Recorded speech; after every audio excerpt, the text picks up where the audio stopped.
Good afternoon. Okay.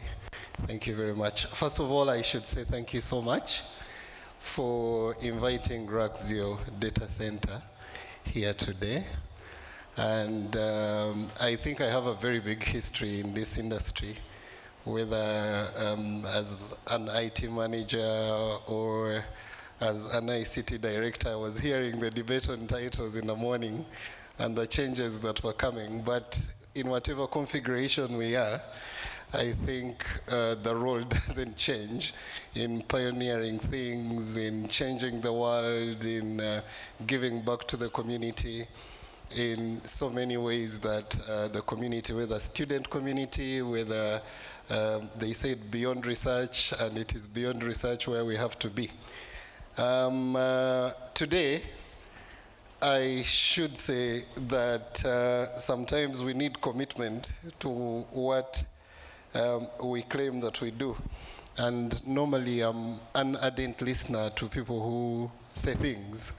And I listen to someone who is close to an inspirational speaker who, before he says anything, says something that is close to this. I am an ICT director. I am what I say I am. I have what I say I have. I can do what I say I can do. And I'll boldly confess, my mind is alert and my heart is receptive, and I'll never be the same after this conference. I have seen very many presentations, and I think coming last gives me a privilege that I understand your institutions even better. I understand your pains, and introducing Raxio Data Center in its format. I've been looking the whole day to say, look, what will I talk to the IC directors about, given what I've heard today? And I should say I am even more, fired up to say what I'm going to introduce to you as Raxio Data Center, because nobody wanted to be an expert in layer 1 and layer 2. And you being ICT directors here, I didn't see anybody saying they want to be an expert in cooling, an expert in power, an expert in being physical security, and an expert in cloud computing. And that's what Raxio Data Center is about. It's about layer 1 and layer 2, and then it confluences almost all the resources that are driven by that bedrock. I should say before I even delve in there, where do we start from to make cause for an introduction like Raxio Data Center, is that we all come from first, not a disaster recovery perspective, but for our networks, we must come from a business continuity perspective. And the business continuity perspective is, and I hope you as university ICT directors don't say, why is Godfrey talking about business continuity? You're a business. You get paid, and you get paid to offer service, irrespective of the fact that probably you're not profit-driven, but you give a service, but you get paid as well. So we expect that as you look for budgets, as you look for everything that you look for, you must be, burdened by the fact that you wake up in the morning and the business is up and running without any problem.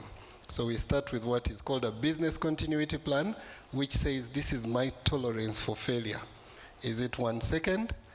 Is it 2 seconds? Is it 1 hour? Is it a full day? And then from that, confession, you begin to develop disaster recovery plans. And as you all know, disaster recovery is just about recovering connectivity and recovering your base metal uptime. And then business continuity is now recovery of your applications, and then also defining a time on whether you're up or you're down. I know I'm talking to IC directors and academicians, and you think this we all know. But the way we run networks, and the way I will speak off cuff, the way I used to run networks as an ICT director, is that I wouldn't want to go home and I'm sweating whether I'll come back in the morning and something is not up. It must be up. And that's what makes the difference between a good IT and a struggling one. If things are down, it is the best of the service that you have.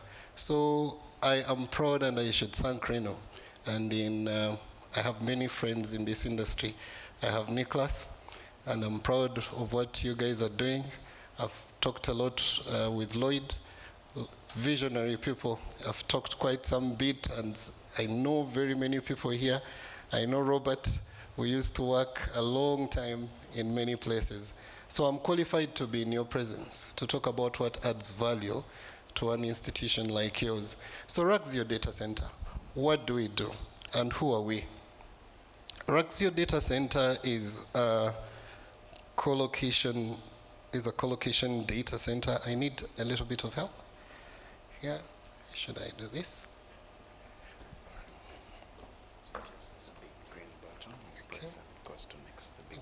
Thank you. All right, so what's Raxio Data Center? First, we are the only certified data center by the American Institute Uptime. We are Tier 3.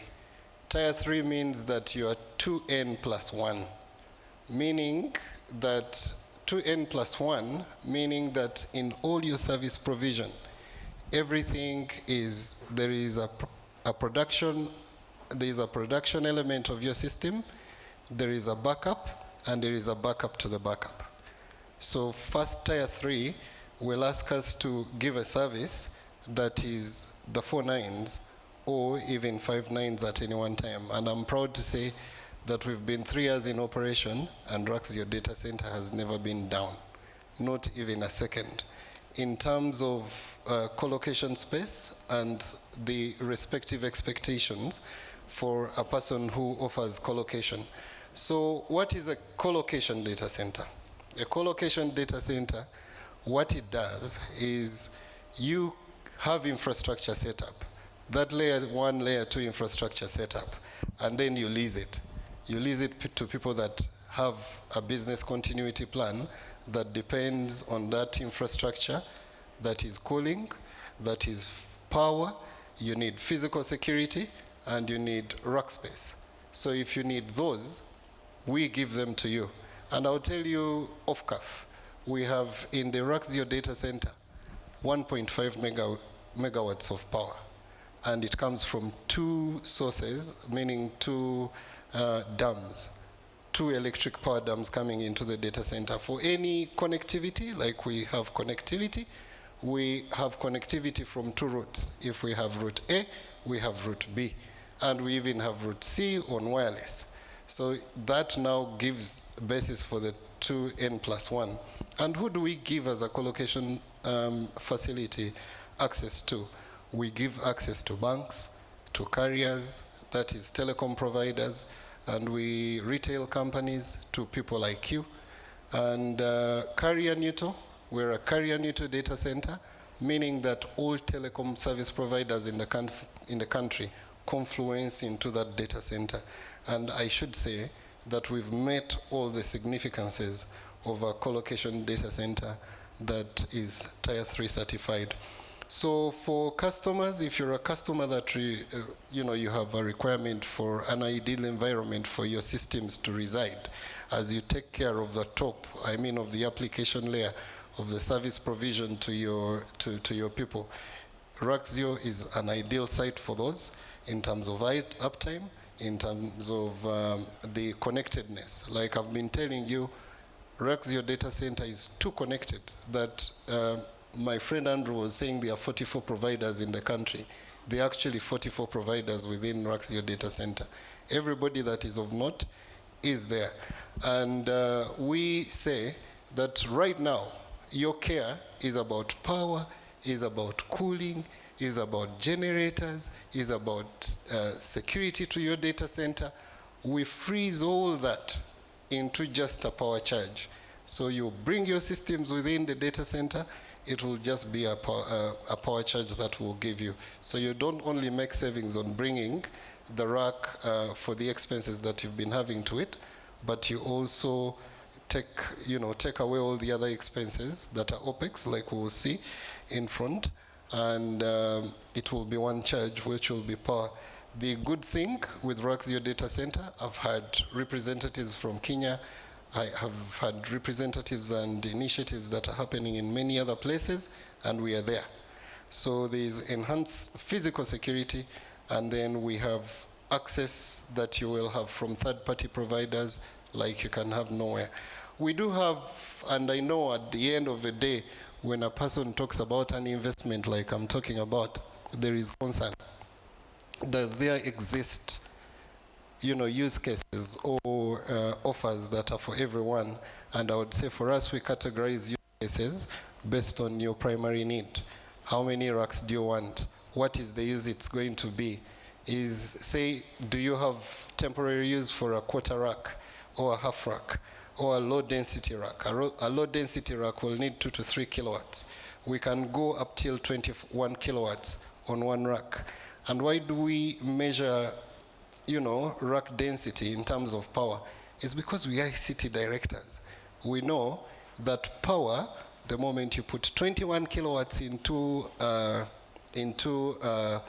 box or a server or whatever blade machine that you call it, the amount of heat that will be dissipated at the end is 21 kilowatts. So that 21 kilowatts needs cooling, right? So the density of the rack is the more power you consume is what we, categorize you as. And like you can see, where you have typical segment power, for the SMEs, probably they need 1 kilowatt, but it is just that probably you have a rack that takes 1 kilowatt or 2 kilowatts, and then they're the enterprise, consumers. I saw and I heard Tusu speaking in the morning about artificial intelligence. And you guys know where that is going. Artificial intelligence is that there was a use case made for in this morning on Edge AI, which is just looking at your systems and crunching numbers and then getting optimization for your networks, who is passing where, which application is consuming or being used highly. I could see statistics here, like the ones Andrew was doing. If you have an AI instance in Uganda, it will, just probably, and I know Nicholas must be thinking very hard, it will get all the data that you have, and it will crunch it, and then churn out optimization for your systems. And the question is, where do you put it? Because just one edge AI, rack could consume even up till 150 kilowatts of power. So who has 150 kilowatts coming in and then being cooled? And we can do it at Raxio Data Center. We are ready for the next. And this is just an idea about, I have put costs there. But why I have is not because that's what we have agreed in collaboration between us and Reno. I will tell you that our collaboration between us and Reno will be to meet you where you are. And we have a collaboration that is going to benefit everybody. And I presume that the costs you see there are more commercial than in our collaboration. But I think of big intention for us to show is that why am I here talking to you about moving your data center from a level 2, layer 1 and layer 2 to me, is that given the density and the density of resources that I have within Raxio Data Center, I buy more than you buy from all the providers. I buy more cooling, I buy more power, I have more connectedness into the data center, so I can pass off all those benefits to giving you a better price than you would do in hosting your own systems. So in setting up a data center at your place, what do you need? You can see that you'll need power access, you'll need cooling, you'll need connectivity, you'll need IT redundancy, you'll have to optimize for growth. So if you're to build a data center, if you have 4 racks right now, you don't build for 4 racks. You build probably for 8 because you'll grow. Now what happens is that if you're building yours, you'll have to do all those things. Then you'll have to get into operational costs as well. You'll have to buy power, increase on equipment when you need it, and then you have to rent space if you do, or take away space that would have been used for other things. You need to get security and dedicated connectivity. If we put all that into a cost matrix, you'd probably monthly be spending about $4,500. Putting it in a data center like mine would save you 50% of that cost. and it is a calculated opportunity. So we could say, look, you have significant investment. You have significant investment savings in being in a colocation power center. So we do also categorize, like you can see. We can fit 400 racks, but here we are saying if you have 25 racks, we give, we have an offer for everybody. And like I said, we are almost like everywhere, and that map shows where we are currently with built data centers. So we are not only in Uganda, and Raxio currently looks like that. So some people, one of the things that we have suffered with is people believing that there is this kind of investment in the country. I implore you, please come and see what it is being a Tier 3 data center. What we have outside, like you can see, is on the extreme, in my case, is on the extreme right, and here it's on the extreme left and there. What you see on the peripherals is what we call the gray space. Those are generators, those are cooling systems, and they are in 2N+1. And then you have entry, you have security, 7-layer security in there. So we can do up till 400 racks into that data center. And we commissioned in 2021. That's why I was telling you that we've been up 100% of the time. That's what the other data centers look like. They take a common outlook. And that we have one coming up in Brazzaville, and that's what they look like. We build to scale, we build at a large scale.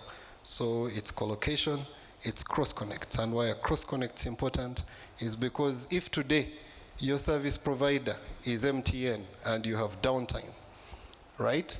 What will happen is that you'll call MTN, tell them, and I'm sorry to use MTN, you'll call MTN, tell them there is downtime here, but you need probably a backup provider. What you will do, that backup provider will ask you for 2 weeks for him to be able to put in the connection.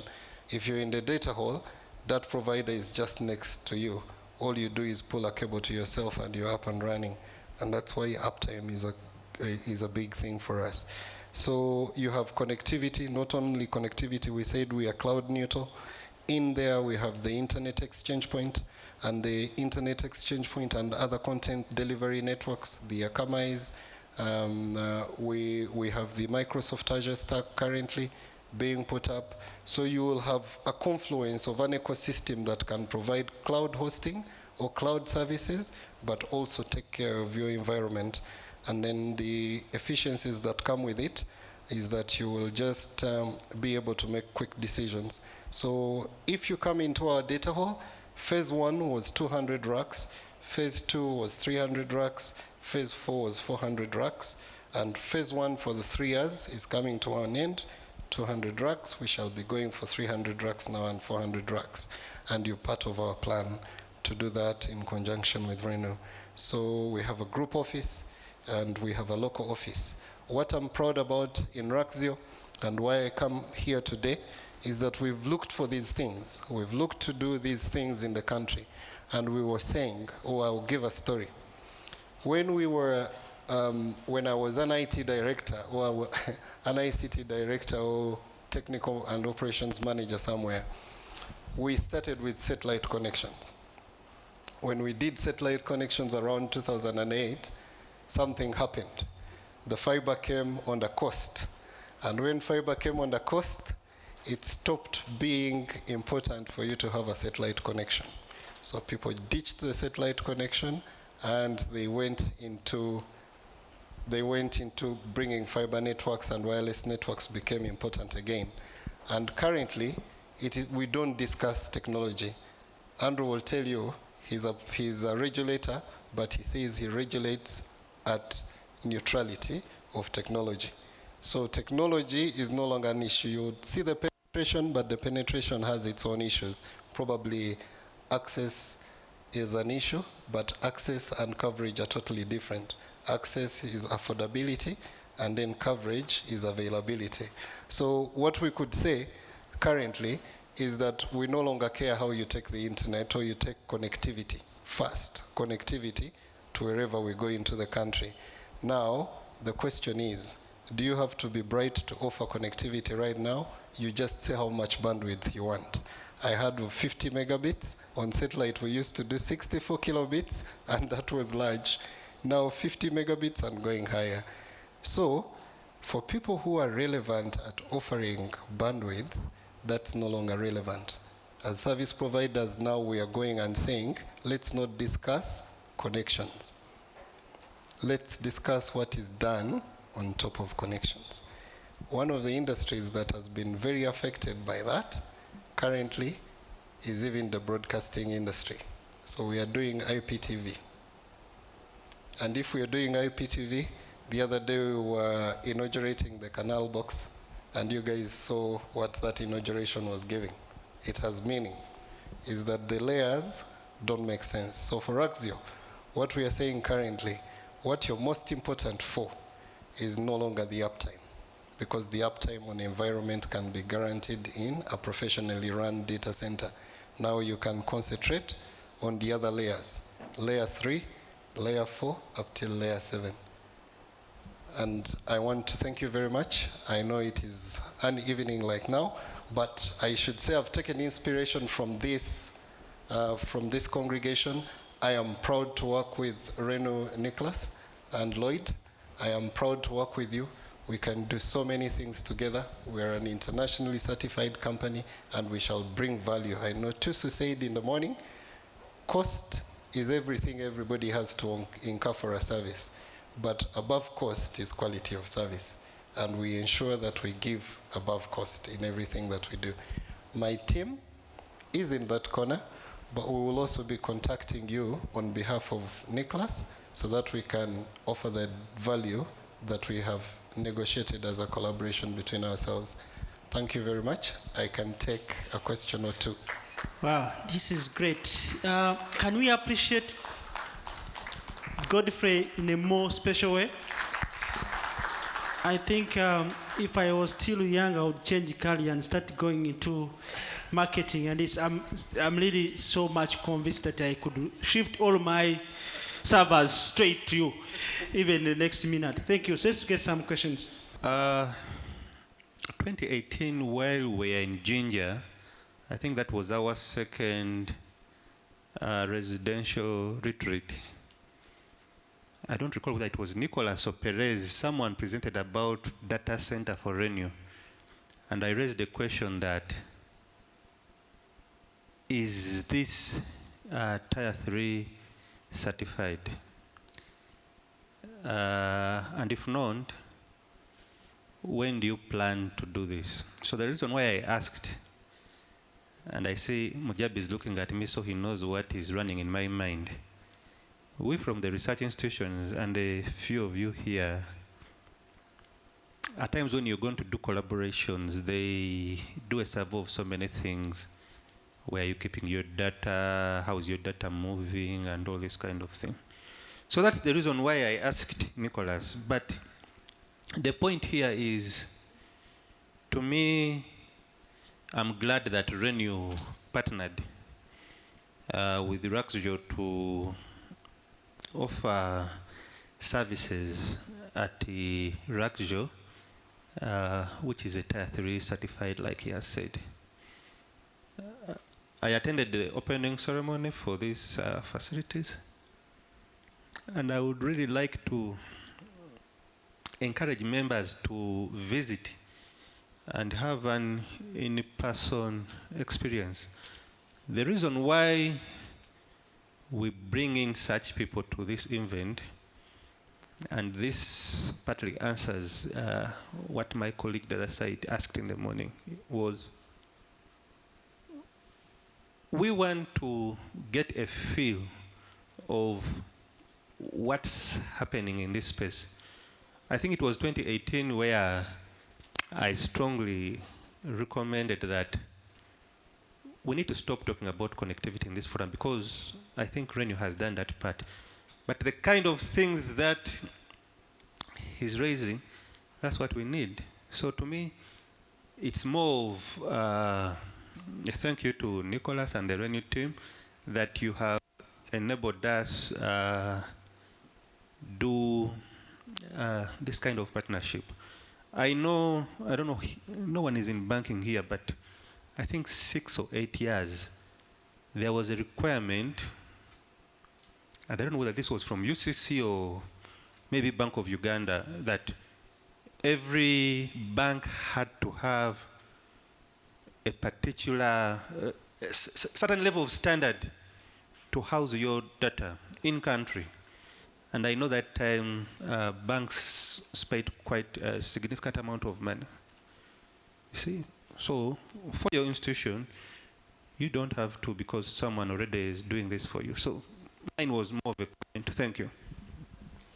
Thank you so much. Let's get my, okay. Let's get Nicholas, then. Thank you, Richard. Thank you, Lloyd, as well. Just to clear the air, when Godfrey finished speaking, I had people saying he's a good marketeer, but actually he's not a marketeer by training. But it means his message came across very well. But I just want to add a bit of history, because I see he has been very modest in bringing out the history.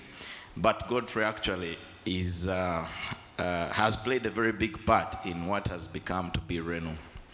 So Isaac Kasana, who's the former CEO of Renault, in his previous life, he was running a company which Godfrey hinted on that was providing satellite services. And Isaac recruited Godfrey straight from university. So Godfrey was his technical arm at that time. Then a couple of years later, Godfrey was the general manager of that company. He recruited me straight from university to be part of his technical team.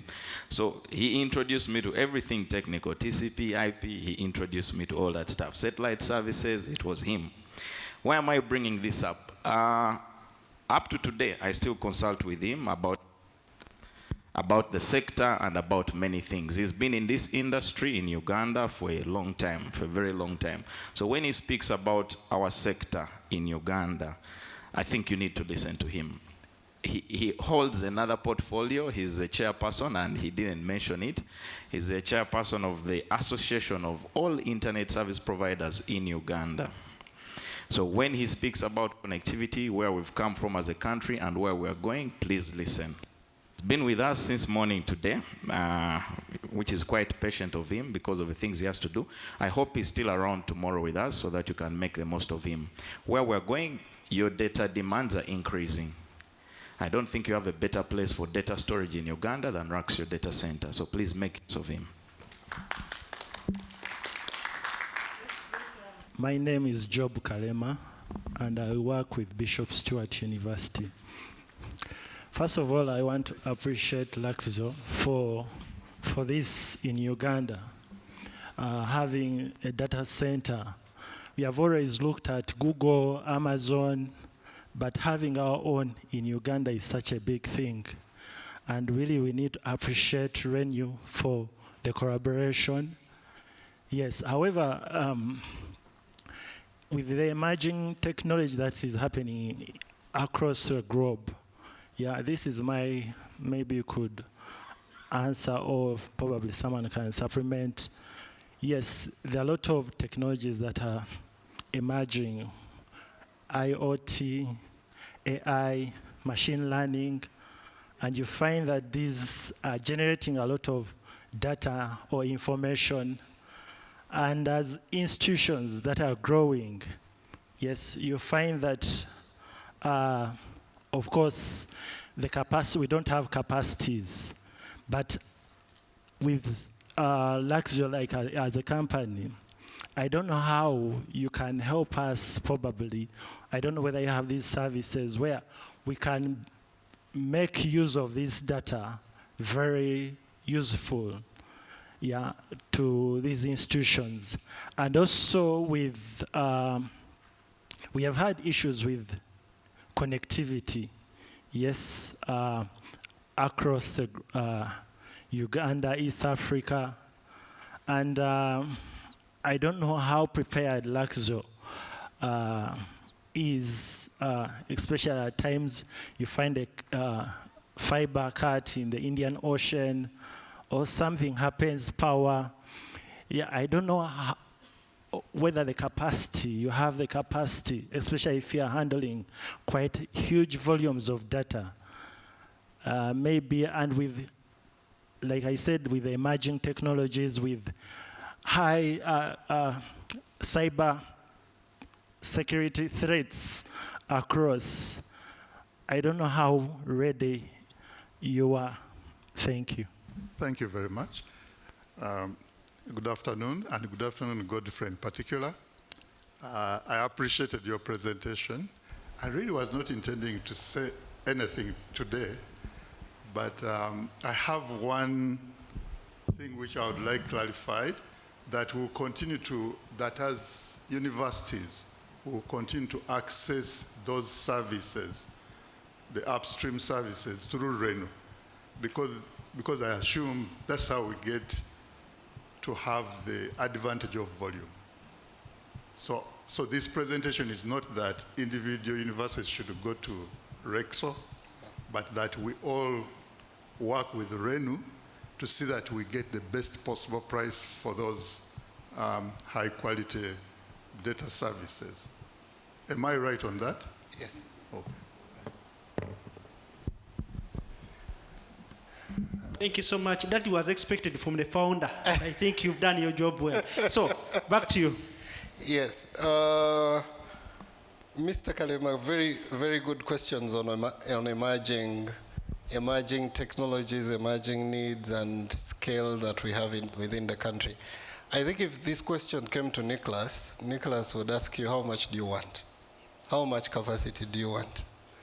And then probably once the question of how much you can pay for, then that's what will limit you. Nicholas, I hope I'm right. But in terms of what the infrastructure I know that Nicholas runs on, it is just an issue of equipment that you put end to end. Whether you have an FE interface, whether you have a gigabit Ethernet interface. We have content distribution networks within Raxio that do 40 gigabits a second. And there are switches to do that. So in terms of bandwidth for scale, I don't see a problem. On IoT or Internet of Things, are we ready? I know that you guys know there's been task forces for us to see if the whole fourth industrial generation will find us ready. And I know that you have been seeing the rush, and I think it was Andrew who was saying there is a rush for us to do policy changes and within the country, but also the telcos and everybody is catching up at a supersonic speed on technologies. 5G in Uganda, we have to applaud ourselves, much as it's now in the business district. We as Ugandans are very, very progressive if you make comparisons elsewhere. The speeds that come off the networks that we produce currently are amazing. Now the distribution, whether it is the cascading downwards, because you guys are ICT directors, we have the access network at the bottom, the distribution network, and at the transmission network. Now at the transmission, we can do any bandwidth. At your distribution layer and your access layer, it's up to you. How much do I want? How much am I doing? Can I make a case for it? But at the transmission, we are going at supersonic speed. At the access, doing 3G, 4G, 5G, we're also going there very quickly. And then we have the microwave networks, and then we have the short networks. I have been seeing the LoRa one here. Now that's at the, wherever you will place it at. But I think that's a small sensor network bandwidth system. But the 4Gs, the 5Gs that we are doing, and then the fiber networks. Guys, I know if you're in Kampala currently, there is fiber passing by your home. It's either on a pole or wherever it is, but it is coming to your estate and it is everywhere. So connectivity, I am so sure machine learning and AI engines and instances that will be placed here. I think data centers like Raxio, it's why they exist, because now we can have someone who needs high density of power coming into an engine that is probably asking for 100 kilowatts, 200 kilowatts in one place, and it can be served. because you don't bring an AI instance with all that power draw and you don't have a place to cool it. And we are masters at cooling. So it brings 100 kilowatts, spews 100 kilowatts of heat out, we will take it. If you bring it to your data center, probably just even your power distribution panels cannot give that as a service. Cybersecurity threats, again, we have a revolution within, I can see it within Raxio data center.